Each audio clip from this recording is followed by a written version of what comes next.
ሰላም ውድ ሀገሬ ልጆች እንዴት ናችሁ? ዛሬም እንደተለመደው ከሶሻል ሚዲያ አነጋጋሪ አማሪ ተባረከስኩ እንዲሁም አዝናኝ ፍቅር የቤተሰቦችን ድግስ እንዴት አየው? ይጣፍጣል ወይ? በጣም ቆንጆ ነው። በስመ አብ።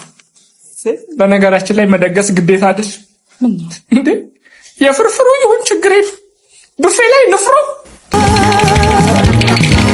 የኔ ቆንጆ ፍቅርሽ እንደ ሻማ ልብን አቅልጦት ብልተጋጠጥ እንዳታረጥበኝ በእናትህ። ማን ነው እግረ እኔ ፍቅር ተቅማጥ ነሽ እንዴ? ለማለት ፈልገህ ነው?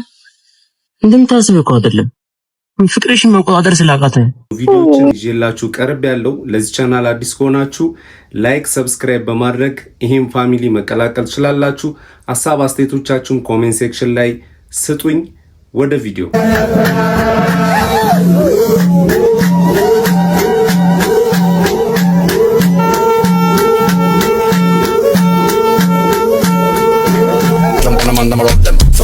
some of them. They know me as the Rama.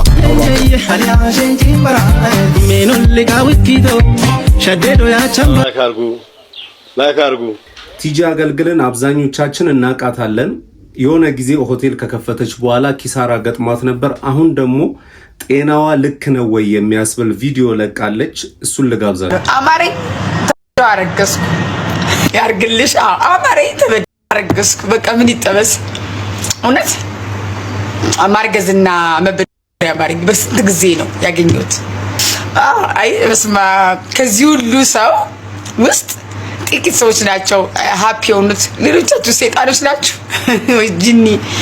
አረገዝኩ ስላችሁ ምን አለበት አንዴ በአበባ በምን በደስታ ብትገልጹልኝ ምን አለበት? ክፉዎች፣ ምቀኛ አበሻ ኮልኮሌ ምቀኛ ነው ቡዳ። ቴንክ ዩ ሶ ማች ቴንክ ዩ። እንደዛ ነው እንጂ አሁን አረገዝኩ አንበሳም ይወርድልኝ ነበረ። ደንቆሮ ስለተቀናላችሁ ማለት ነው። ወዮ ወዮ ወዮ ወዮ እውነት በስንት ጊዜ ነው እኔ ቴንክ ዩ ሶ ማች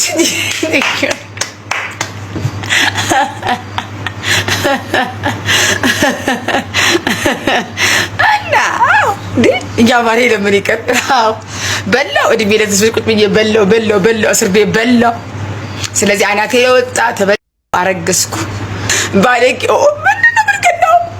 ምንም ብልግና ያረጾም ጾም ከብልግናውስ እንዴት አድርጎሽ እሱም ልናገር እንዳራሱ ማን ይሄ ነውር ነው። የለም አበባ የወዱ ሰው ያለ አረግ ምቀኛ አሁንማ ችግር የለውም።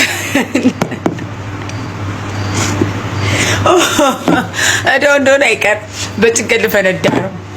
እየተጨነኩ ግን ማርገዜን ይገርምኝ። ሪል ማለት ጭንቀት ላይ ያሉ ሰው ያረግዛል። ረብስ ማም እድሜ ለተስፍሽ ባበላይ ባጠጣኝ እውነት ሪላክስ ባክ እውነት ግን ብልግኔ ልንገራችሁ ዶክተሮች እንዳትናገሩ ብዬ እኔ እዚህ ጋር ተናገርኩ። ቴንክ ሶ ማች አንበሳ ነው የምፈልገው። እውነት እንደዚህ ሙግግ ያደረገኝ እንትን ነው እርግዝና ነው ስለማልበል። ቴንክ ዩ ጄሪዬ ቴንክ ሶ ማች። ለክርስትና ጠራችኋለሁ። አባቱን ማላሳውቅ ዲቃላ ነው እንደውም አሁን ይጾም በያዣ ያስኩኝ በጣም ተናደድኩት። በጣም ያሽኩ ተከልከልካችሁ ስለምትነግራችሁ ነው። ያሽኩ ማርያም ምርጥ ናት። እመቤቴን መድኃኒዓለም ምርጥ ሴት ናት። እመቤቴ ምስክሬን እመቤቴ ደግሞ የሌሷን ስም አታውሱ። ውሻ አንሳችሁ ምን ታርጋችሁ ምን አባታችሁ ታርጋችሁ ሊያሹ እምብት የዛሬ 20 ዓመት ተቀጠረ የሰራበት አረገዝኩ ብዬ ደውለታለሁ። ወደቀኝ በሳቅ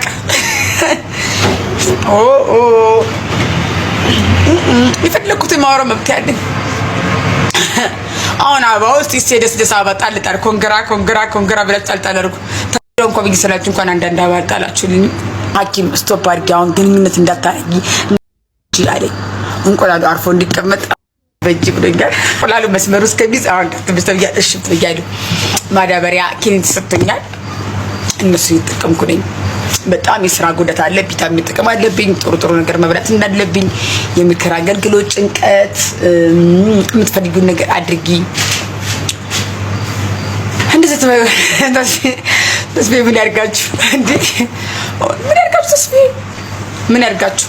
ዘርዝራችሁ ልበሉት ነው እና ወረደ ወደ ከሱ ላይ እና ማርገዜን ተስፋዬ ቅር እንዲለው ነው አባቴ አምሮቴን ነስጣልኝ።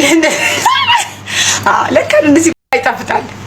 በስንት ጊዜ ረስቼው ይሄ ፊት ሊደገም ነው አለ የሆነ ሰው። ለማንኛውም ልጅቷ ጤነኛም አመስለኝም። ቢዝነሷ ላይ ከስራ ወደ እርዳታ መታለች። ከዛ ትንሽ የጤናዋ ሁኔታ አሳሳቢ ሆኖ ነበር እና አሁን የምትጠቀማቸው ቃላቶች ያው እኔ ሚውት አደረኩት እንጂ ዊርድ የሆኑ ቃላቶች ነው የምትጠቀመው። እና አጠገቧ ያላችሁ ሰዎች እባካችሁ ወይ ወደ አማኑኤል ወይ ወደ ራሷ የምትመለስበትን መንገድ ማመቻቸት አለባችሁ ብዬ አስባለሁ። ለምን ሚዲያው ለነገሩ ቲክቶክ እንደዚህ አይነት ነገር ይፈልጋል። የኔ ፍቅር የቤተሰቦችን ድግስ እንዴት አየው? ይጣፍጣል ወይ? በጣም ቆንጆ ነው። በስመ አብ። በነገራችን ላይ መደገስ ግዴታ አይደል እንዴ? የፍርፍሩ ይሁን ችግር የለም። ቡፌ ላይ ንፍሮ ወደ ለቅሶ እየገባህ ነው ነገሩ። ለአይነት እኮ ነው። አይንሽ ፍሰስ።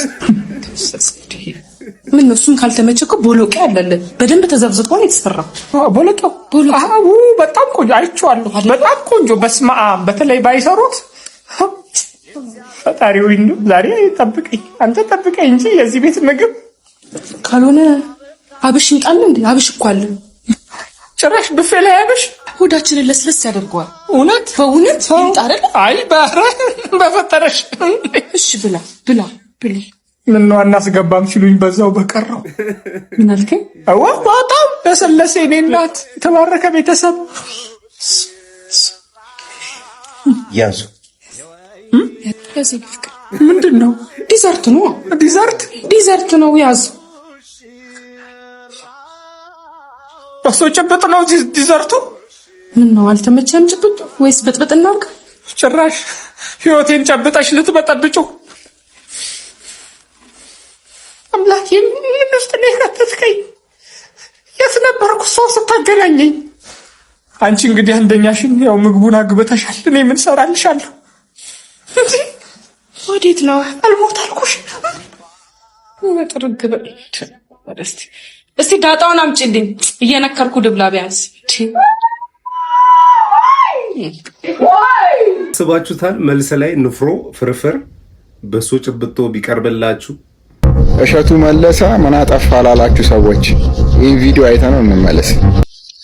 ታዲያ ቪዛ የሚገኘው ስንት ብር ይፈጃል? እስቲ ባለሙያው ያውራ።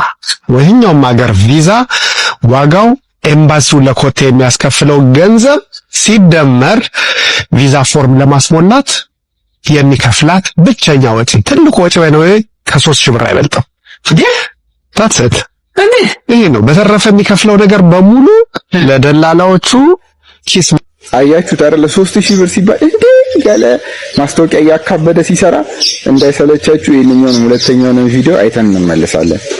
ግሎት ማግኘት ቢፈልጉ ወይም ጥያቄ ካላቸው ሰዎች አድራሻ አለ የምትገኙበት? አዎ እንግዲህ 3 ኦፊሶች አሉን በኦፊስ ደረጃ። ዋናውና የመጀመሪያ ቢሮአችን የሚገኘው ቦሌ መድኃኔዓለም ሄልዘር ታወር ይባላል። ሄልዘር ታወር ሁለተኛ ፎቅ ላይ እንገኛለን። ሌሎች ቢሮዎች ደግሞ 22 ሌክስ ፕላዛ ህንጻ ላይ አለን። እንደዚሁም ደግሞ 22 ቅዱስ ገብርኤል ሆስፒታል ፊት ለፊት አዲስ ህንጻ ነው፣ እዛም ውስጥ እንገኛለንና በ3 ቦታዎች አለን። እንግዲህ የተለያዩ አይነት አስተያየቶቻቸውን፣ ገጠመኞቻቸውን፣ የሚያስፈልጋቸውን ድጋፍና እርዳታ ለሚፈልጉ ሰዎች ስልክ ቁጥር ልናስቀምጥላቸው እንችላለን። ምንም አይነት ከነሱ የሚጠበቀው ነገር የተዋቀረ ዶክመንታቸውን ይዘው የሚሄዱበትን ፐርፐዝ ብቻ ማስረድ። እንግዲህ ይሄ ሁሉ ቢሮ ተከፍቶ ነው ቦሌ ያለኝ 22 አለኝ ምናምን ብሎ ይሄ ሁሉ ማስታወቂያ ሰርተው የሚሄዱበትን ቦታ በማስታወቂያ አስነግረው ከጨረሱ በኋላ ነው እኛም ማናውቀው ቢሮ ተከፍሎ ብራችሁ ተበላ ብለው ህዝቡን ጥብ ያደረጉት። እንደዛ ነው። ባይዘዌ በዚህ በትራቨል ኤጀንሲ ላይ የሚገኝ ብር እንዳይመስላችሁ፣ በቀላሉ ላሳስባችሁ፣ በቀላሉ ማለት ነው። ከአንድ ሰው 90,000 ብር 100,000 ብር ተበላ ብለን ብናስብ እንደው ከመላ ኢትዮጵያ ነው እሸቱን አምኖ የሚመጣው ሰው ያለ። ከመላ ኢትዮጵያ 1000 ሰው ይምጣ፣ 1000 በትንሹ ነው የምላችሁ፣ 1000 ሰው ይምጣ። 1000 በ100,000 ብር አባቢ 100 ሚሊዮን ብር ማለት 100 የኢትዮጵያ ሚሊዮን ብር ነው የሚበላው። ይሄንን እሸቱ ለብቻ ይበላውና ይሄ ቢሊ የሚባለው ለብቻ ይበሉታል ማለት አይደለም። እኔ እሸቱም በላ እያልኩ አይደለም፣ ግን የሚገኘው 100 ሚሊዮን ብር 1000 ሰው ይመጣ። አይ 1000 ሰው ያልኳችሁ በጣም ትንሽ ቁጥር። ይሄ አዲስ አበባ ዙሪያ ላይና አዲስ አበባ ብቻ 1000 ሰው ይመለገባል። እሸቱ ነው ማለት ከክፍለ ሀገር የሚመጣውን ተውት። ቦታቸውን በስነ ስርዓት ተናግረው ነው ማስታወቂያ የሰሩት ማለት ነው። ከዛ ህጉን በህግ ይዤዋለሁ ጉዳዩን ምናምን። እኔ አናደደኝ ይህንኛው ብቻ አይደለም። አሁን ሁለተኛ ዙር ትክክለኛውንና ህጋዊውን መንገድ የሚያሳልጠውን አሳያቸዋለሁ። ሶስተኛ ዙር እንግዲህ ፓርቲቱ ሊያስበላ ማለት ነው ሰው። ሶስተኛው ቪዲዮ ደግሞ አይተነው እንመለስ። በጣም በቀላሉ አሜሪካ መግባት ትፈልጋላችሁ? ወይኛውም ሀገር ቪዛ ትልቁ ወጪ ከ3000 ብር አይበልም። ራስህ 1 ሚሊዮን ብር ወይ 2 ሚሊዮን ብር ወጣ ቪዛ ካርድ ጥሩ። ዛሬ በቃ ዘረግፋለሁ ያልክ ነው። በደንብ ይዘከዘካል። እንግዲህ ይሄንን ቪዲዮ ነው እየሰራው ያለሁት የእናቶች እንባ እንዲታበስ ምክንያት መሆን ከቻልኩ ብዬ ነው። ለስራ ለጉብኝት ለሕክምና ከሚጓዙ ሰዎች ጋር ሰርተናልና ዊኒ ጋር ቢያንስ እስካሁን ከ8 ያላነሰ ጉዞ አድርጌያለሁ። እሱ ደግሞ እንደ ካምፓኒ 33 ጊዜ ፈረንሳይ ሀገር 30 ሰው እየያዘ ይሄዳል። አሜሪካን ሀገር 14 ጊዜ መጥቷል። ከኔ ጋር እንኳን 2 ጊዜ መጥቷል። ብራዚል ላይ 5 ጉዞዎችን አድርገናል። ወደ ካናዳ 5 ጊዜ ጉዞ አድርገናል። ቱርክ ከ12 ጊዜ በላይ ዩሮፕ ያው መልቲፕል ታይምስ ትራቨል እናደርጋለን። እግዚአብሔር አምላክ ለኔ ዓለምን እንድዞር የፈቀደልኝ ከዚህ ሰውዬ ጋር ነው። አያችሁ እያንዳንዷን ቪዛ ያስመታው እሱ ነው። ፈረንሳይ ሄደ አሼቱ ብራዚል ምንም የቀረ የለም። የሐዋሳ ራሱ ቪዛ ያስመታልና የሐዋሳ ቪዛ ራሱ ያስመታል ብሎ በዚህ ያህል ደረጃ ነው እንግዲህ ማስታወቂያ የሰራውና አሁን ደግሞ አዛኝ ብሎ ለእናንተ ብዬ ነው የከሰስኩት ምናምን። ኧረ እባክህ እውነትህን ነው ሲሙቱ በለን። በጣም ቀለኛ ነህ አንተ ደግሞ አይሸቱ። እኔ በደዊ ነጠላ የሚለብሱ ሰዎች ሁሉም በሃይማኖት ሽፋን በይሄ አጉል ፓስተር የሚጫወት አጉል ሃይማኖት ቤተክርስቲያን ሲል የሚል ሰው ሁሉ ታማኝ ነው ማለት አይደለም። በዛ መንገድ በፍጹም እንዳታምኑ ሰው። ይሄ ሁሉ ማስታወቂያ ሰርቶ ነው እንግዲህ እኔ እንዳትበሉ ስላችሁ ነበር። ምንድነው ይሄ ሁሉ አስመታው እያልክ እያሳየን ደብረ ብርሃን እኮ እንደሚሸኛ አረከው እኮ ሰውን እኮ እንዳለ እሱ ነው የሚያሳልጠው እያልክ እውነት ነው። እኔ እሸቱ ይህንን ማስታወቂያ ሲሰራ አይቼዋለሁ። እዚህ ታምኔል ላይም ፎቶውን ያገኘሁት ከኢንስታግራም ፔጁ ላይ ነው እና የሆነ ሰዓት ላይ አንቀጭቅጆት ነበር። ብዙ ጊዜ በዚህ በውጭ ሀገር ፕሮሰስ ላይ የሚገኙ ሰዎች ቅድመ ክፍያ ይጠይቁና ከዛ በኋላ ቢሮአቸውን ዘግተው እልም ነው የሚሉት። ምክንያቱም በዚህ ማስታወቂያ ብዙ ሰው ነው የሚጎርፈው እነሱ ጋር። ከዛ ከአንድ ሰው ያው የተገለጸውን ገንዘብ እንኳን ቢያገኙ በአንድ ጊዜ ብዙ ብር ነው የሚያገኙት። ስለዚህ ይሄ አንድ የማጭበርበርና የቢዝነስ አማራጭ አድርገው ነው የሚወስዱት። ይህንንም ደግሞ የሚጠቀሙት በታዋቂ ሰዎች ምናምን እያደረጉ ነው እንደዚህ አይነት ገንዘብ የሚዘርፉት ማለት ነው። ስለዚህ ሰዎች እንደዚህ አይነት ነገር በጣም ጥንቃቄ ይፈልጋል። ቅድመ ክፍያ ይሄን ያህል አምጡ ካሏችሁ ነው ማለት ያለባችሁ። ያ ሰውን ልጠረጥሩት ይገባል። እሸቱ እዚህ ቪዲዮ ላይ ያለውን ሰው እያታቆም፣ እዚህ ፎቶ ላይ ያለውን ሰው እያታቆም፣ ካናዳ ይላከኝ፣ እኔን አሜሪካ ይላከኝ፣ ጣሊያን የሚልከኝ ሰውዬ ይሄ ሰውዬ ነው። ወደ ካናዳ መሄድ የምትፈልጉ ሰዎች ይሄን ሰውዬ ያናግሩ እያልክ አንተ ማስታወቂያ ሰራ። ለዚህ ሰውዬ ጋር ቤቱ ካናዳ ድረስ ሄዳል እንዴ ማስታወቂያ ሰርተ ህዝቡ እንዳለ የተጭበረበረው። ዛሬ መጥቶ ምን ይላል? ምንም ነገር አላውቅም። በማስታወቂያዎች ውስጥ በደብና አድርገህ እጅን አሰርተ ቅርጥፍ አድርገህ የዚህ ለድሃ ብር በልተሃል። ምንድነው የምትከራከረው? ገንዘብ በቀላሉ ሜክ እያደረክ ነው። ግን ሱስ በቃ ሱስ የማጭበርበር ሱስ እኮ ነው ኢትዮጵያ ውስጥ የተጠናወተን እንጂ ገንዘብ ያላችሁ ሰዎች ናችሁ ደግሞ ሱስ እየሆነባችሁ ያሉትና ይሄ እንደ ህዝብ አጭበርብረ ነው በዚህ ህዝብ ላይ ራባቮር ነዳው ምናምን እያልክ የምታቀራራው እንጂ በጣም ብዙ እንባዎች አሉ በአንተ እጅ ላይ። የደሃ ህዝብ ያለቅሳል። ማን ይከሳል? አንተን አሁን በምን አቅሙ አንድ ደሃ መክሰስ ይችላል? አዲስ አበባ ላይ መጥቶ የክፍለ ሀገር ሰው አዲስ አበባ ላይ መጥቶ ፌደራል ፍርድ ቤት የሚቀርበው በየክፍለ ከተማው ሊንከራተትልህ ነው፣ በየወረዳው ሊንከራተትልህ ነው። እርግፍ አድርጎ ነው የሚተውና አንተ ለምዳል። ይሄ በቤተክርስቲያን ላይ በይዘው ማጭበርበር የለመደ ሰው ለምንም ነገር አይመለስም። አንተ የገዳም ማሰረት ምናምን እያልክ ከቤተክርስቲያን ጋራ በሼር ስትሰራ የነበርኩ ሰውዬንና ለቤተክርስቲያን የማትራሩ ሰዎች ለማንም አትራሩ። እኔ በሌላ ኮንሰልታንሲ 109 ሺህ ብር ተበልቻለሁ። ችግሩ ምንድነው? የህጉ ጉዳይ ነው። ህጉ ምንድነው የሚለው መሰላችሁ? እንደዚህ ተጭበርብራችሁ ስትሄዱ በፍትሐ ብሔር ነው የሚጠየቁት። ህጉ ቢጠነክር ኖሮ እንደዚህ አይነት ሌቦች አይበራከቱም ብዬ አስባለሁ።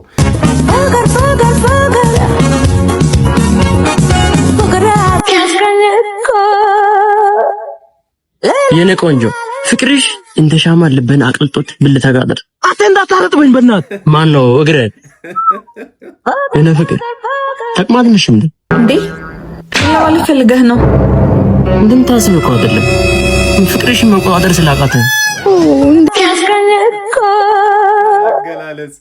የኔ ቆንጆ ፍቅርሽ እንደ ሻማ ልብን አቅልጦት ብልተጋጠር አተ እንዳታረጥበኝ በእናት ማን ነው እግረ እኔ ፍቅር ተቅማጥንሽ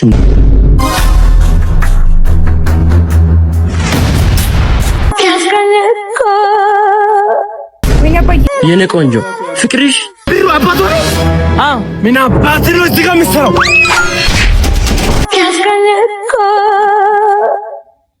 የኔ ቆንጆ ፍቅርሽ አንተ እስስትን ምንድነው እዚህ ግንብ ላይ ምን ትሰራለህ? አላበዛችሁ እንደናንተ ምንድነው የምናበዛው? አንተ ቀንታ ሽማግሌ ልጅቷ ቆመባት ይቅር እንደ ማን ነው ቆማት ይቅር እንደ ልጅቷ ቆማት ይቅር ችግር ጭንቅላት ላይ ቁም አንጀቴ ላይ ብረት ይቁም። ስማ ልጅ ማለት ነው ለጥሎሽ ገመችስ የሚሰጥ ቢጠፋኝ እንኳን ብትስ የሚሰጥ ሰው ካልሆነ በስተቀር እንዳንተ አይነት ብስብስ በበጣም ምን ነው ሰው ደግሞ አበዝ እንዴት ሴትሽ ይዘው ወንዶች አሰፈር ውስጥ አምጣ ማለት ተገቢ ነው? የኔ ልጅ ነው ውሻ ወይስ ያንተ ጓደኛ ነው ውሻ? ስማ እንደ ጥጥ እንደዚህ ካላስፈተልኳችሁ የኔ ቦርሰሞ አፈር በላል። ቤት ውስጥ አስቀምጬ የምቀልበው ውሻ ሳይሆን አንበሳ ነው። እሱን አምጥቼ እዚህ ጋር እንደዚህ እናንተ እንደ ካልሲ ካላስገለበጥኳችሁ የኔ ቦርሰሞ አፈር ድም በላለሁ። አንተ ወይኔ ወሰብና ለነዘና ሂድ ያምጣ አንተ ደም ሆነ ነው ውሻ አንተ ደም ፋራነን በቅነ የነገርኩት ነው ተቀንቀነ ሞታል ሽከበ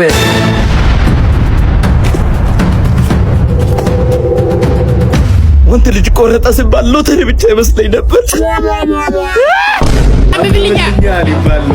አበብልኛ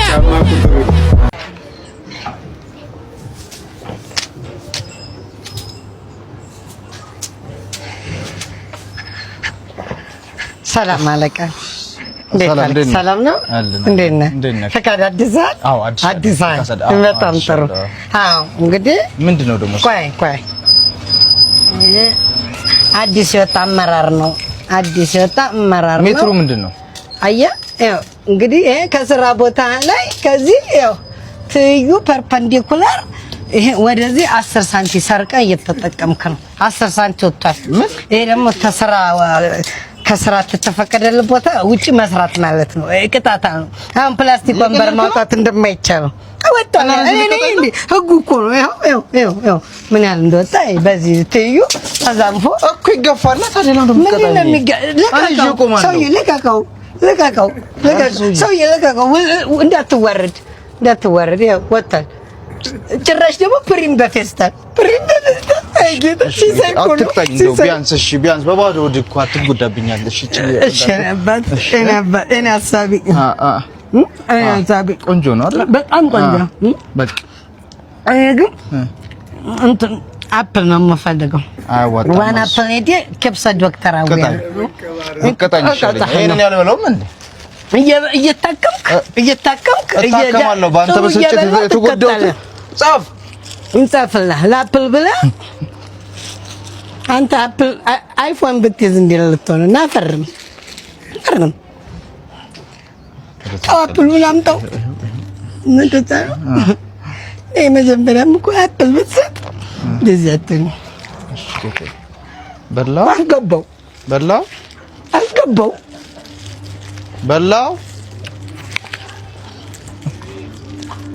በእውነተኛ ታሪክ ላይ ተመሰረተ ባይዘውኝ ማለት በእውነተኛ ስላችሁ ይሄ ሙዙንና አፕሉን የበላውን አይደለም። እንደዚህ ወጣ ካደረጋችሁ ምናምን ይመጡላችኋል፣ አስገቡ ትባላላችሁ። አሳዛኝ ዜና በአትሌት ፈይሳ ሌሊሳ ተገጭተው ሕክምና ላይ ከነበሩ መካከል የ16 ዓመቷ ታዳጊ ሕይወቷ አለፈ። ከትላንት በስቲያ በጀሞ ሚካኤል አካባቢ በአትሌት ፈይሳ ሌሊሳ መኪና ተገጭተው ሕክምና ላይ ከነበሩ ሁለት መካከል በጽኑ ሕክምና ላይ የነበረችው የአንዷ ሕይወት ማለፉ ተሰምቷል።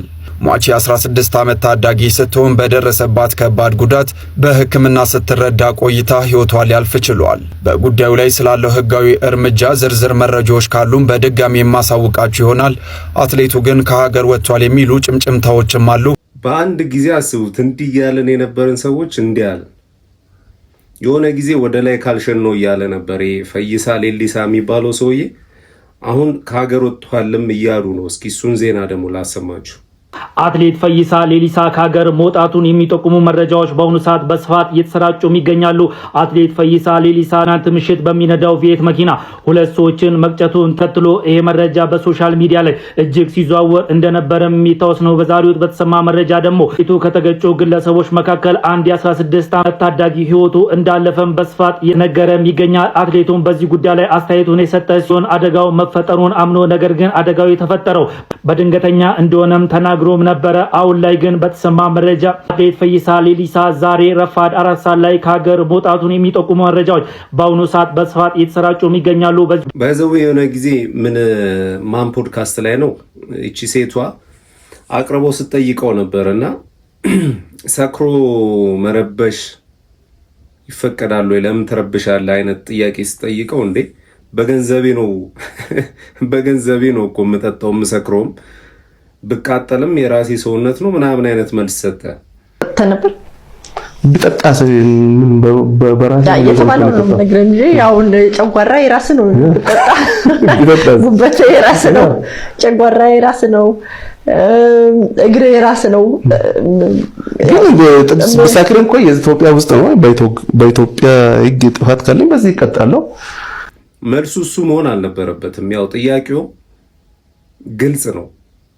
ለምን ሰው ትረብሻለህ? መጠጣት መብት ነው፣ ግን ለምን ሰው ትረብሻለህ ነበረ። ግን እሱ አስተሳሰቡ እንዴት እንደሆነ አላውቅም። ብቻ አሁን ይሄ ሰውዬ እነዚህ ልጆች ገጭቶ አንዷ ሞታለች፣ ከሀገር ወጥቷል። አስቡት፣ በሰዓቱ ፖሊሶች ሊይዙት አልቻሉ ነበረ፣ ግን በመሳሪያ አስፈራርቶ ነው ተሰወረ የተባለውና እነዛ ፖሊሶች ራሱ ተጠያቂ መሆን አለባቸው። ፈይሳ ሌሊሳን ሳስታውስ አንድ የሰፈር ልጅ ትዝ ይለኛል። አረፋፍዶ ነው የፈነዳው። ሲፈነዳ ዲሲፕሊን የሚባል ነገር ከውስጡ አሟጦ የት እንደጣለው አያቱ ሊሆኑ የሚችሉን አሮጊት በምን ደረጃ ተሳድቦ እንደሚያባርር የሰፈር ሰው ምርር አለ። ፖሊስም አንዴ ያስረዋል፣ አንዴ ፈተዋል። በቃ ለእግዚአብሔር ተሰጥቶ ዝም የተባለ ልጅ ነው፣ ጉልበተኛ ሆኖ ማለት ነው። ሰፈራችን ላይ እንትን ይመጣል ቆሼ ያን ቆሼ ከዛ ውስጥ ህፃናት ብረት ይለቅማሉ። ያችን ብረት ለቅመው ያው ለዳቦ ሄደው ይሸጣሉ ማለት ነው። እሱ ካለ እሱ መጀመሪያ ይለቅምና እሱ ሲሄድ የተረፈውን ነው የሚለቀሙ። አንድ ቀን እንደዚሁ እንትን ቆራሌ መጥቶ ሲዘረገፍ ሁሉንም ህፃናትን አባሮ እሱ ሄደ። መጀመሪያ እዛ ውስጥ እንግዲህ ተደባልቆ ፈንጂ መጥቶ ነበር። ያ ፈንጂ ፈንድቶ አንድ እግሩን ወሰደለት። የሰፈር ሰው ኡፍ አለ። ሁለት ከዛን ጊዜ ጀምሮ ያ ልጅ በሰፈራችን በጣም ሰው አክባሪ መሬድ የሆነ ሰው። በእርግጥ ያ ልጅ ጥሩ እንዲሆን አንድ እግሩ መወሰድ የለበትም። የሚመክረው ስላጣ እንዲመክሩትም ስላላስጠጋቸው ነው። ፈይሳ ሌሊሳም ቆይቶን የፈነዳው ዘገየ። አፈነዳዱ ግን ስርዓት አልባ ሆነ። አንዲት ጋዜጠኛ ነኝ የምትል ባልቴት ሰክራህ ሰፈር ውስጥ እየረበሽክ ነው ስትለው ምን አገባ በራሴ ብር ያለ ሰው ነው። በራሴ ብር መጠጣት ትችላለህ እኮ ፈይሳ። ማትችለው ሰፈር መረበሽ ነው ማትችለው። ቢኮዝ በአንተ ስካር እኔን ትረብሸኛለህ። ስለዚህ ጠጣ ግን አትረብሽ ነው እያለች ያለችው ልጅቷ። ይሄን እንኳን ማገናዘብ ያቃተው አንድ ትልቅ ቶርናመንት ላይ ለዛውም ማራቶን በተባለ ውድድር ላይ የሆነ ደረጃ ይዞ ትልቅ ደረጃ ያለው ሰው ራሱን አውርዶ በዚህ ደረጃ ያስታውቅ ነበር እንደማይበረክት። ዳለቻም እንደዚሁ ያስታውቅ ነበር እንደማይበረክት። ይሄው እነ ጆን ዳንኤልም አንድ ሰሞን እንደዚህ ያንቀጨቅጫቸው ነበር። በእርግጥ እነሱ አሁን ወደ መስመሩ ተመልሰዋል። ፈይሳ ለሊሳም የዚህ አይነት በሽታ ነው። እኔ ብቻ ነኝ ያለሁት ህግ አይዘኝም የሚል አሳሰብ እና እናንተ ወደ መስመራችሁ እንድትስተካከሉ እኛ ማለቅ የለብን፣ እኛ መሞት የለብን። ህግ አካባቢ ያላችሁ ሰዎች ኃይል ልትሉልን ይገባል።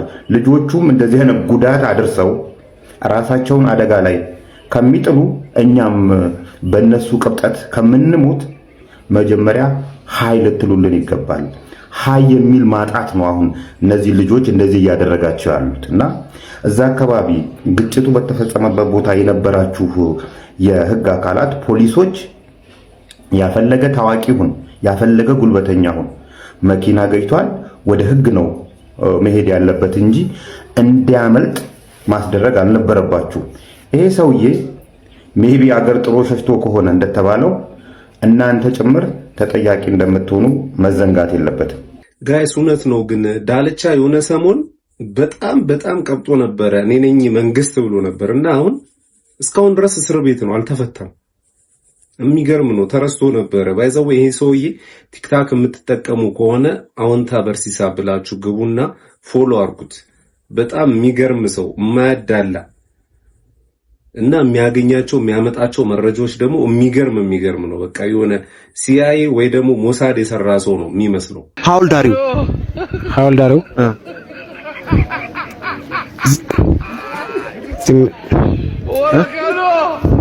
ከእነ መነጋ ወራፊሲን በቃ ወራፊሲን ከእነ መነጋ ማለት ነው ጋይስ። ከእነ መነጋ ሐውልዳሪውን የማያውቅ ሰውዬ አስቡት እንግዲህ ተመርቆ ይሄ ነው የሆነ ቦታ እንግዲህ ስራ ተቀጥሮ የሚያበላሸው ጋይስ። በዚህ ሰዓት የሰማሁትን አንድ አስገራሚና እጅግ በርካቶቻችሁ ልትጠብቁት የማትችሉት መረጃ ልንገራችሁ። በስልካችሁ የምትጠቀሙት ሲም ካርድም እውነተኛ ወርቅ እንዳለው ምን ያህሎቻችሁ ታውቃላችሁ? በሲም ካርዶች ውስጥ የሚገኘው የወርቅ ሚስጥር ታዲያ አሁን እነግራችኋለሁ። ታዲያ ይህንን ቪዲዮ ይህንን አስገራሚ መረጃ ለሌሎችም ሼር እያደረጋችሁ አዳርሱትም። ብዙዎች የሲም ካርድ ወርቃማ ቀለም ለጌጥ ወይም ደግሞ ለቀለም የተቀባ ቢመስላቸውም የቴክኖሎጂ ባለሙያዎች እንደሚሉት ከሆነ ታዲያ በካርዱ ላይ የሚታየው ስስ ሽፋን እውነተኛ የወርቅ ማዕድን መሆኑ ገልጸዋል። ሲም ካርዶች ወርቅን የሚጠቀሙት ለቴክኖሎጂያዊ ጠቀሜታዊ ሲሆን ወርቅ ከሌሎች ማዕድናት በተለየ መልኩ የማይዝግ በመሆኑ ስልካችን ውስጥ ለረጅም ጊዜ ቢቆይም ከአየርና ከእርጥበት ጋር ተገናኝቶ ሳይበላሽ አስተማማኝ ግንኙነት እንዲፈጥርም እንደሚረዳም ገልጸዋል። ምንም እንኳን በካርዶቹ ላይ የሚገኘው ወርቅ እውነተኛ ቢሆንም መጠኑ ግን እጅግ በጣም አነስተኛ መሆኑ ተገልጿል። በጥናቱ መሰረት ታዲያ 1 ግራም ወርቅ ለማግኘት በሺዎች የሚቆጠሩ አሮጌ ሲም ካርዶች መሰብሰብና እንዲሁም ደግሞ ማቅለጥ እንደሚያስፈልግ ተገልጿል። እናንተስ በዚህ ጉዳይ ምን ትላላችሁ? አሰሙ። ስንት ሲም ካርድ እንደጣልኩ ትዝ ሲለኝ የከፋኝ ወርቅ ጣልኩኝ ማለት እኮ የሆነ ሰውዬ ራሱ ከምንድን ነው ከድሮ ስልክ ውስጥ መሰለኝ ወይ ከድሮ ቴፕ ወይ ከድሮ ስልክ ውስጥ አለች የሆነች እንደዚህ ሾል ያለች የተቀመጠች እሷ ወርቅ ነች ብሎ ማንኛውንም ሬዲዮ ወይ ስልክ አምጡ ገዛችኋለሁ ብሎ ነበርና እኔ ግን ከፋኝ፣ እውነት ከፋኝ። ለማንኛውም ማይ ፋሚሊ ለዛሬ ያስኩላችሁ ቪዲዮ ይሄንን ይመስል ነበረ። እንደወደዳችሁት ምንም ጥርጥር የለኝም። ይሄ ቪዲዮ ከተመቻችሁ ላይክ ማድረጋችሁ እንዳረሱ። ሌላ ጊዜ በተሻለ ቪዲዮ እስከምንገናኝ ድረስ ማጣት አያገኛችሁ፣ ማግኘት አይለፋችሁ። ሰላም ሁኑልኝ።